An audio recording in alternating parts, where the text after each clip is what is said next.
Hey, welcome back to Atlas Tool Guide. I'm Rob. Today we're talking about hammers. Everyone was a beginner at using tools, and that's exactly why I'm breaking down which hammer to buy for your toolbox, why the weight matters, how to use it without hurting yourself. I wear glasses. I always tell everybody to use safety glasses. All right, let's get started. The first one I want to go over is the claw hammers. These are going to be the most common. Everybody's probably seen these. Drives the nail in, pulls the nail out.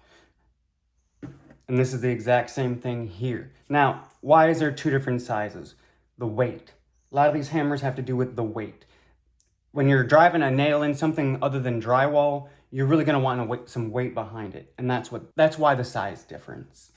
All right, let's just get these out of the way. All right, so the next one I want to go over is just these little hobby hammers. This one specifically, I literally just bought a tiny hammer to drive stakes in for my tent. Stuff like that. And it just sits in the side of like a big pop-up sports cover tent. That's all it's for, literally. I just throw it in there. These are just little hobby hammers right here. Little itty-bitty tiny ball peen hammers. I wanted to show this one specifically, not because it's anything different, but because of this coating right here. And the only reason that's special is it looks like a bronze and or copper coating. And why that's important is only because it's non-sparking. All the rest of these, except for the rubber ones, when you strike a certain surface, it's gonna spark. And that's fine for everyday use. I work with oxygen systems in the military, so I understand that. It's not something most people are going to, but just understand that that's what that could be. Or it could be a cadmium coating or some other kind of rust prevention. But I wanted to point a couple of these certain things out that why they might be. If you walk by and you see several different hammers that look the same, and all of a sudden you're like, why is that one copper and or bronze? Well, that's why.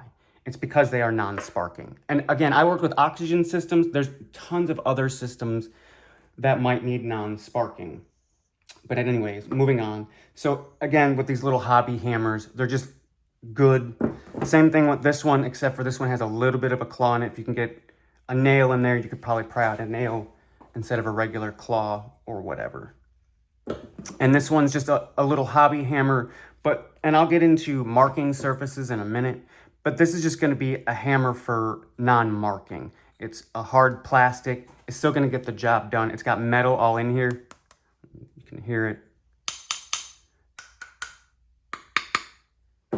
But this part is what's gonna be the non-marking. And while we're at that, I want to go straight into this one. This is a special at Harbor Freight. These come off. They have different sides for different hardness.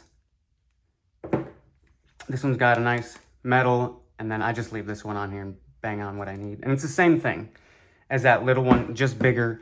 And this same thing as this big rubber one. Same thing. This is a little bit softer of a rubber, but it's going to have a little bit more weight to it to get a little bit more. I use it mainly for framing. When I've either had to add a 2x4, I've had a lot of older houses. You just add a 2x4 in some spots is good enough. Kind of just need to bang it in there. And that's what that's really good for. Now let's get into some of these other ones. Some of these other ball peen hammers. This is not going to be used by most normal homeowners. This is mostly for metalworking, and I'll get to that other one too. What this is for, the ball and the peen for fabricating metal and get metal to move certain ways that you need. Now, these two hand mauls, hand sledges, these are both different weights for different things. These are when you really need to drive something in, a stake into the ground, whatever you need. As you can see right there, this is a 4-pound, and this one was underneath. You can see that's a 3-pound. And I do so much different stuff here and there. I don't remember what I buy these for. And again, I'm not getting into brands. That's not the importance of it. Every hammer has a different use. And that's exactly what I'm trying to point out today. And then there's this little guy. This is for metal smithing, blacksmithing, bladesmithing, smithing. I had some fun doing that for a little bit, and just kind of like other stuff we'll get into, my shoulder died. So I couldn't swing the hammer all day, every day. But that's exactly what this is for, if you're wondering. I just want to kind of get it out there what the different hammers are for, what they do, how many different types there are. I'll probably do more videos as I do stuff about actual usage of stuff. At any point, everyone was a beginner at using every single tool. And that's what I want to get you past, is not being a beginner anymore. And the first thing most people get wrong is thinking they need more expensive, which you don't. You just need the right tool for the right job. And back to this little guy who needs a cleaning crew on him. This is probably all you need. A regular basic claw hammer is going to get the job done. Until you get into some specialties, you want to get into blade smithing, metal smithing, you're going to start getting into some of those.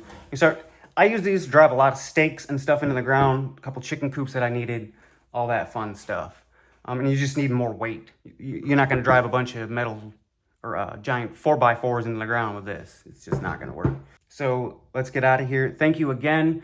Hopefully it can save you some money. That's the whole point of this. If it did, hit subscribe. New videos every Tuesday. Drop your questions below and I'll answer them or make a video about it. And we'll see you next week. And have a wonderful day.